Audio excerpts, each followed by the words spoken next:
Going to go ahead and do our second half of the NBA Beating a season dead horse. prediction. You like that, huh? All right, so we're going to go ahead and start with the East over here, fellas, and we also have games going on as we speak right now. So these are the standings as we speak right now at the moment. Of course, we have live games coming up, so this might change a little bit here. But Cleveland Cavaliers are on top right now at 44-10, with Boston right behind them.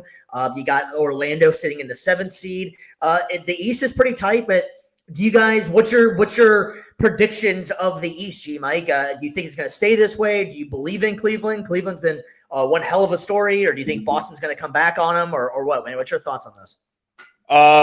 Just to stick with Boston first, I don't think there's any team in the East that can beat Boston in a 7-game series. I don't see it. I think the Boston Celtics, they're going back to the NBA Finals, and I'll talk about a little about it more a little later when we talk about the West. But even then, I think they go back to back. I think they become champs once again.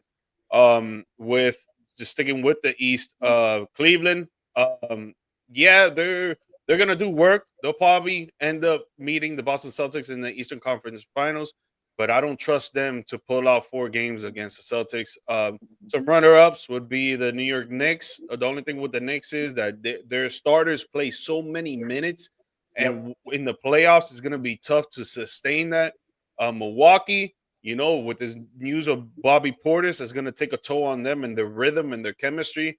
And then I don't really like their defense. Their defense is pretty whack. Their offense is really good. I think the top 10 in the league right now when it comes to scoring, just like they were last year. But their defense is not solidified. They need some more perimeter defense, in my opinion. But some dark horses. I would like to the Pistons. I think they're going to do good. They could probably make it out the first round, depending on who they play. Getting to the second round, but I think that's where it stops there. Orlando, same thing. I think Orlando has amazing defense, but their offense is wishy-washy, is not consistent. And then the Indiana Pacers, they've been picking it up in the last few weeks. Actually, last month they picked it up a lot right before the NBA All-Star break, and you saw where they went to last season. They're a very complete team. They need that winning attitude, that winning culture over there to actually get over the hump, which we talk about with the Boston Celtics or the Cleveland Cavaliers, because I think those two will meet in the Eastern Conference Finals. But yeah, man, I don't know.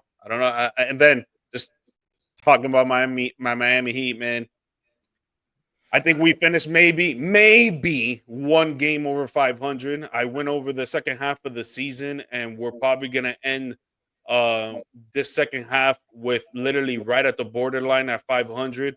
The good thing is the last 4 games of the season, I think we win all 4 of them. And if we get into the play-in tournament or get into the playoffs, that's great momentum for us going into that. So I'm pretty stoked there. But just looking at the other teams, especially the first 12 games, I think we only win like 4 or 5 games. So it's gonna be tough for us, but hopefully, we can make the play. BC, buddy, I know you're a Magic fan, but what's your overall outlook of the East right now, man? Cleveland, like we were saying before, Cleveland sitting on top. What's your thoughts, man? How the Magic going to weather the storm, or does this pretty much stay the same how it looks?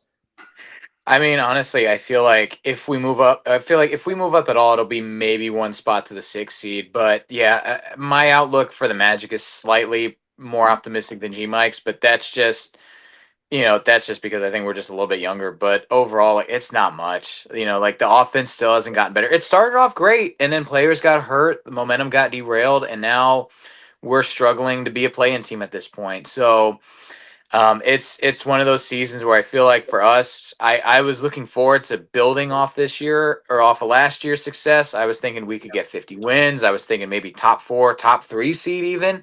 But at this point, we'll be lucky if we get a play, or we'll be lucky if we get a top 6 seed.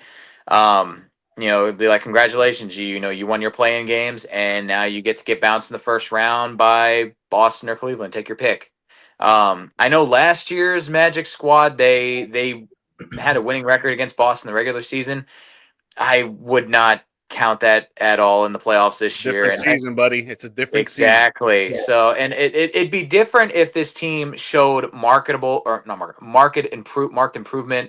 in offense, but they're still one of the worst, if not the worst offenses so far this year. So, as far as the rest of the East goes, Boston, I could see honestly Cleveland and Boston kind of staying as the top two. Like honest, top three will stay the same in my opinion. Yeah, I I think so. think Cleveland will have a great regular season for sure, but we all know whose conference it is. It's Boston.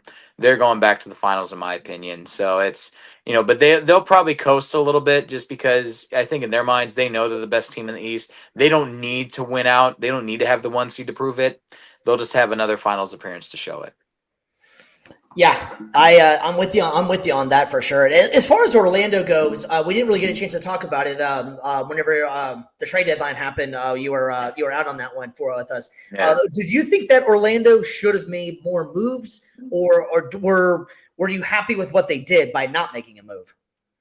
They should have made more moves, I thought they should have been more of an interest in getting De'Aaron Fox. They should have had an interest in going out there and getting somebody that can spark something on offense. Like again, spacing the floor. I know the big offseason move was getting KCP. A lot of people have dogged on me whenever I've talked about maybe we should trade for Trae Young. But it's like we're gonna sacrifice the one thing that we need most, which is spacing, for just more defense, more ISO ball movement. It's you gotta have something. You can't keep doing the same thing over and over again and just expecting, oh well, Jalen Suggs at some point is going to be a 30-point scorer. He's Suggs, Wagner, and Banchero are your core for sure. But you're telling me that you can't lose Wendell Carter Jr. or Cole Anthony or Anthony Black or even KCP or even Goga Batadze. Like you can't lose those guys. They are that crucial. Jonathan Isaac. They're that crucial to the team. They're that much of a needle mover that you need to keep them while neglecting your biggest glaring need, which is outside shooting. I don't understand it. We have the assets. We have the ability to make a trade happen. I'm just bewildered why we just keep trying the same old thing. It's insanity. It really is. Maybe other teams don't want him. Maybe that's what it is. Yeah, It could be. You can't It trade could if be. anyone wants to dance with you. Yeah, if no one wants the players, how are you going to get rid of them? Yeah, well, I mean, that's where you throw in draft picks. Like you could always throw in a couple firsts the next couple of years, and I'd be willing to give up a couple firsts and maybe like a Cole Anthony for Trae Young. I'd be willing to do that because he moves the needle, I think, enough on offense to Definitely. counteract any defensive deficiencies, and that's why you have Jalen Suggs. Jalen Suggs is your main perimeter defender. He can easily pick up for Trae Young's deficiencies. So, like, why not? Maybe they believe in the young core and they don't want to move on from that. Maybe they're like, you know what? Let's not be impatient. Let's wait a little bit and see where this is going to take us. Because you Cole guys Anthony's- have improved year to year since Banchero has been there. So, Yeah. Well, and I'm not saying that you don't. I'm not saying you trade. For me, Banchero, Suggs, and Wagner are all off the table. But like for guys like Cole Anthony that are still there, he's been there since 2020. Wendell Carter Jr., same thing. Even I love Goga Batadze, I love Jonathan Isaac, but those guys have their ceilings, and I feel like if you want to take that next step, you might have to start cutting some of those guys, even if it's depth. It's like okay, well you got to have somebody that moves the needle on offense. And if you're not getting it with your current crop of guys, like you gotta be able to you gotta be willing to trade some depth for some talent at some point. Yeah, I feel like with like the East, it's pretty much been Boston's show for the last 5 years or so, something like that. Whoa! I mean, chill, doggy. I'm saying, come on. We've been to the finals 2 times in the last 5 years. Hold on. I'm not gonna take that disrespect.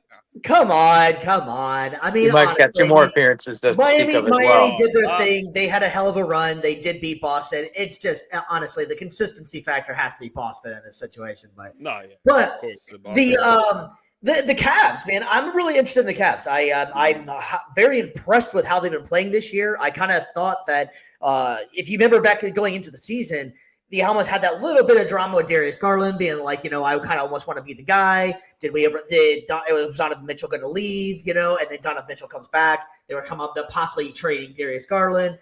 They were able to work together now, and it seems like it's clicking and gelling fantastic. I really like the way Cleveland's playing.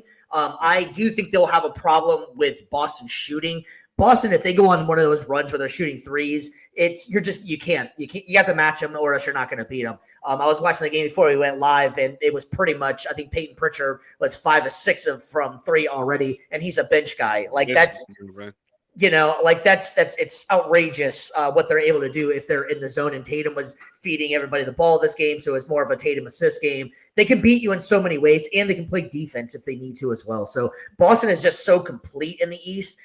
They have to be the favorite, but I really like the way Cleveland is playing. I'm not going to lie, and I can definitely foresee a Cleveland and Boston Eastern Conference Finals. I think the Knicks, like you brought to as well, the Knicks just don't have much for bench, and unfortunately for them, that was what we were saying before going into it. Is just their core is good, but if one of those guys gets hurt, they're pretty much done. I feel like they don't have much for reserves, and on top of the two, the guys that they do have, I just don't see them being able to match. I don't even think they can beat Cleveland in a 7-game series, to be honest with you. So I think it's pretty much going to stay at the top with the way it is right now in the East.